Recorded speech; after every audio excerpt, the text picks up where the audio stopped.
Okay, so Coach is still working on the really, really monster video with like a billion different players and covering all of Sports Illustrated and Bob Feller and Brad Daugherty and both Chubbs. I mean, you don't even know. We got an absolute, you know, the whole book.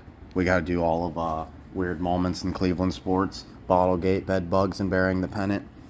So yeah, we got a lot on the next one. So we're just trying to thin it out, like anything that's kind of just like not really relevant to exactly, you know, what we can't avoid putting in there. So here we got Meryl Streep and Dwight Howard. Coach did not make this, but Coach agrees this is the same person, and they're not even hiding it particularly well. You don't have to agree. You might think that is insane. This person says, on a closer look, and we'll assume it's a person, right? It's probably a bot. This could actually be true.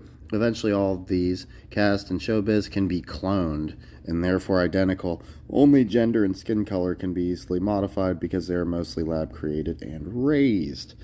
Okay, so yeah, Coach has always sought people who leap straight to cloning. Like 100% in the club, you gotta be a moron if you can't think of anything simpler.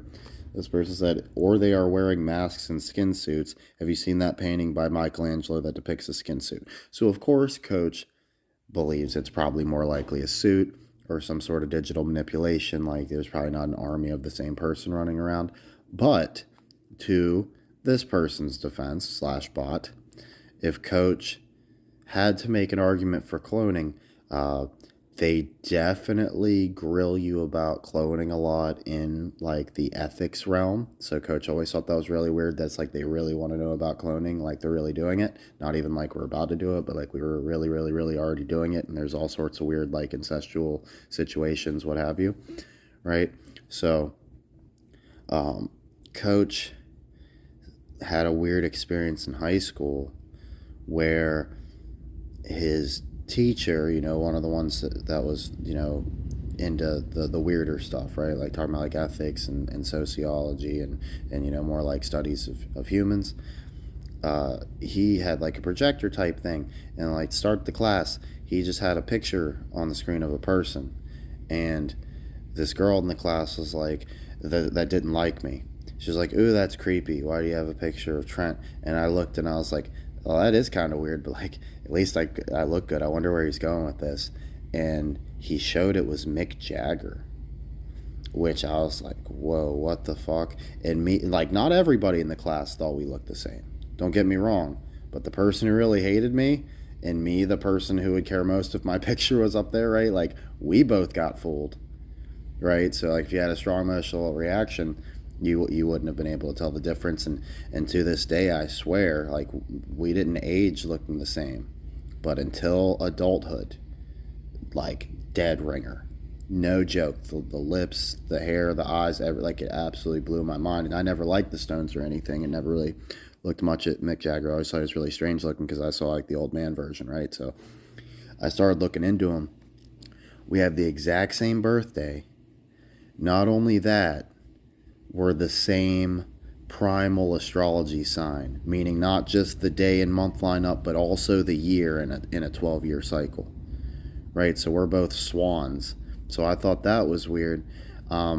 But then like I read his autobiography, all that sort of stuff, and I'm just telling you, it rang true and hit home. So maybe they do have some sort of weird thing where they're creating all of this. You really can't say for sure. But just saying that's Coach's experience. He says it's up in the air, but he would lean more towards masks and skin suits, all that sort of stuff. He doesn't want to give him too much credit with the cloning, but it is possible, I guess. So this person, my question is, how could this be? I said, nobody owes you a how or a why. That's for you to figure out. And then the person responded, that means you don't know. I said, correct. I'm not a master of disguise. You caught me, bot. Now tell me what it feels like to get laid. All right, you don't know. Okay, so anyways, this Cleveland, they're tweeting, the Browns may be heading 3-9 into the Pittsburgh matchup, but I seem to recall the Steelers losing back-to-back home games to two win teams just last season. I told you about that. The Ravens also managed to lose to the Raiders and the Browns this year.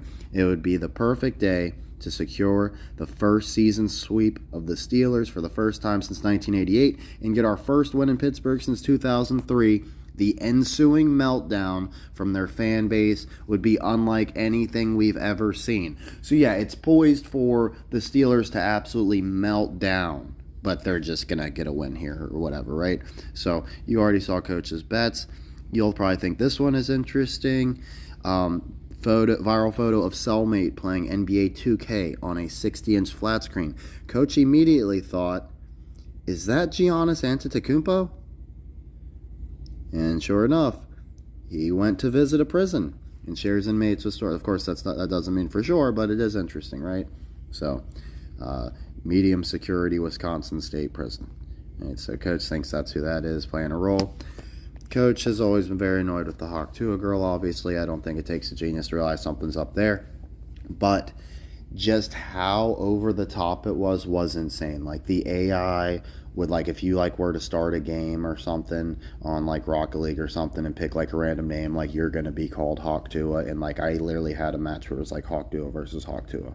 Like, you gotta be kidding me. It's like that's such like a stupid, like nobody would ever say that, like Hawk Tua. You've never, like, it's so not natural, especially the at the end is what really throws it off. Like, it couldn't even possibly be like something a human would think sounded natural or good on the ears or something. So that's clearly some sort of code. And of course, they go around screaming it all the time. They got her going around to all the big country music festivals, so you can't miss her. Just in case you missed the meme and you're not like glued to social media, you go to your concert or your favorite Jason Aldean or whatever the hell it is. Like, oh, I gotta find out who this weird dude is that's pretending to suck dick. Okay, so anyway, like everything I learned about that girl who talks about spitting on a wiener, I learned against my will. I'm sure that's a bot, but they play both sides, and he's at least playing the right side there. But look at this one. Protect America 1776. She's attractive. My opinion is she is absolutely the number one sexiest. So look, that's our 1776. Why does it have a follow button right next to it? Right? Like, why all the other ones you gotta click on whatever, but they get the follow just right here. Just follow me. I got the best. I got the best shit ever, right? They've done something special, right? That's not some sort of Marine or CIA agent. So this one said, nice try, Pete Davidson. That's definitely someone we know there too. But yeah, Pete Davidson on the left, no doubt. I'm sure we could point out all the rest of those freaks too.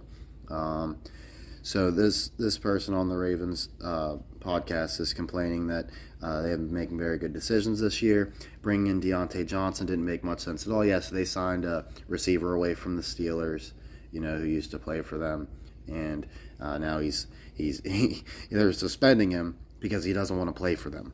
So yeah, that suspension's really going to teach him a lesson. You have Tylan Wallace and Tez Walker, and you don't even use them, right? So like they haven't even been utilizing the guys they have. They went and made a move they didn't need. Love Trevor for this one.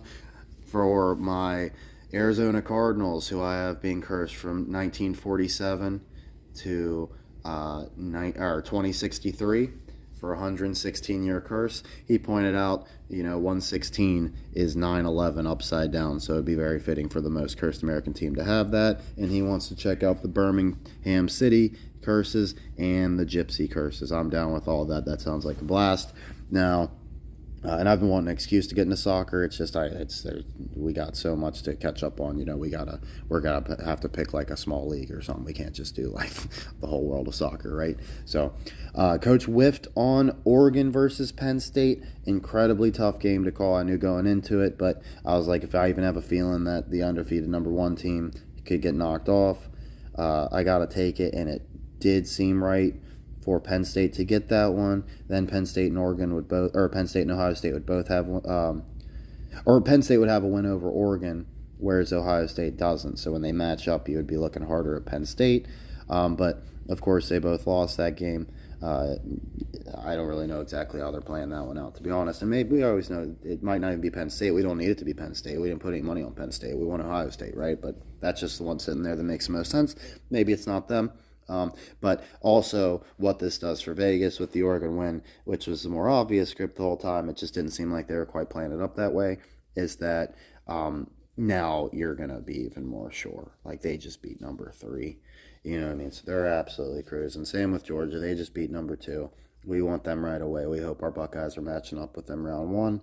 But yeah, so basically Coach split. He just didn't call the Georgia-Texas, but you know damn well Coach don't give a shit about Texas, and he wants Georgia doing good, right? At least till they get to us. So, and of course, Oregon, Penn State. I doubt the Penn State loss. The number one team's going to drop the ranking too much. We just don't want them to fall too long that it seems like jumping the shark that they make it all the way, right? Oh, I got to call somebody out. National Sports Entertainment has officially decided to fade the Browns this week because he said the public is on the Browns, so the Steelers are going to win. So just in case you thought there's anybody out there legit, 1.68 subscribers. My numbers get squirrely sometimes, so I ain't going to focus too much on that. Got twice as many views as me, and he begs for money. Buy him a coffee, go to his Patreon, and you can pay for him to fade the Browns and see. You know what? I thought of something. We can make this even more fun. So everything as far as like conspiracy stuff that we're going to talk about has been covered in this video. But if you'd like to stick around, Coach will walk you through one game's worth of 2K highlights for just the player he controls. He player locks the point guard, right? Just if you want to see good fundamental basketball, make sure Coach can hoop, right? So Coach is Iverson right there. He dishes it off, runs, sets a screen, murders Gail Goodrich, pops out, drills the three. Boom. Alrighty, so right here, Coach injures Michael Cooper, okay, with Iverson setting a screen because he's a dog, and then just slips right past him. You can't stop me. All right, we got Iverson working the break here, even though we got even numbers. So let's go up and just set a screen, pop out, that easy, boom. Alrighty, and now here we got Coach pushing it up off the inbounds. Ooh, just murder someone off a screen, pop it in, easy, cram. Probably an and one, too. I can't remember. Coach is controlling Monte Ellis here. He grabs the offensive rebound himself, immediately pushes up, dishes it to Melo. Oh, they just taking what the defense gives them. They didn't want to step up. That's on them. Alrighty, so Coach was mad we didn't get the offensive board, so he runs in, pokes it loose, takes himself with Monte Ellis, the midair adjustment. Here we got a board. We're pushing it out. Coach immediately pushing the break. You already know. They're going to let him go baseline even though Kobe's there, so we'll just hit the elbow. Boom. And I did miss one really good three that I hit, but oh well. Coach with another nice dish. Same spot. They don't want to cover that spot. That's on them. Coach is playing 2K16 with the hardest custom slider set you could find. Of course, that's Coach hitting another three there. He only plays simulation. No arcade shit. So Coach hits his guy right there. Caron Butler, tough juice drilling it. Incredible shooter. And all the players are in their prime, right? So they have the top ratings as accurate of 2K25. Even though I play 2K16, I think the 2K25 ratings are more accurate, so I use theirs and just import them manually. There's Coach hitting a buzzer beater with Iverson. Coach finding his wide open man for an and one, Chris Anderson. And in case you think my team's like stacked or overpowered, we're way near the bottom of the league. I mean, we're talking about a Lakers legend team here. This is Worthy, Baylor, Kobe, anybody you could think of. So there's Coach working around for the wide open shot. Inbounds, losing Jerry West. Wide open three. Coach is a big believer in stay active. If you don't know what to do, set a screen. Coach gets the steal and the alley-oop there. Coach pushing the break. Trusts his teammate, knows he'll get it back. Goes up strong. Set another screen. Boom. Two people on that one, yo. And then, don't need to be selfish. You can go hit it, big bro.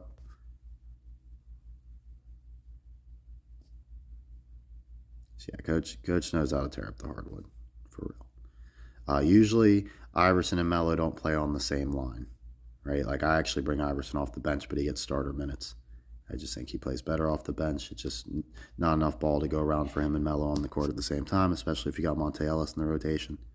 So we just let two of those three cook at the same time. Swap everybody else out. We got Mike Scott, Caron Butler, Willie Cauley-Stein, Trill Will. Trey Burke is out there. So we had to battle this Lakers team without our starting point guard, white chocolate Jason Williams. We had to go with Trey Burke off the street, right? So we got Monte Ellis hitting the three off that dish. Of course, Coach is making all the passes and shots. Well, not, he only controls one person. So like right there, I'm dishing it in, still running around, but look, boom. Worked it in just on time, so we were able to get an easy cram.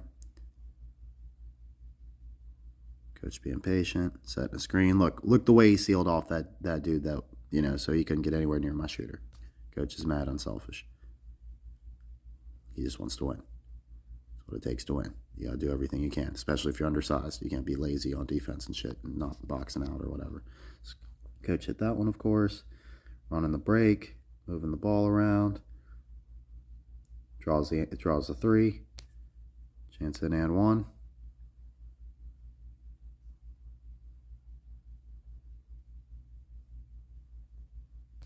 Coach finding the open space.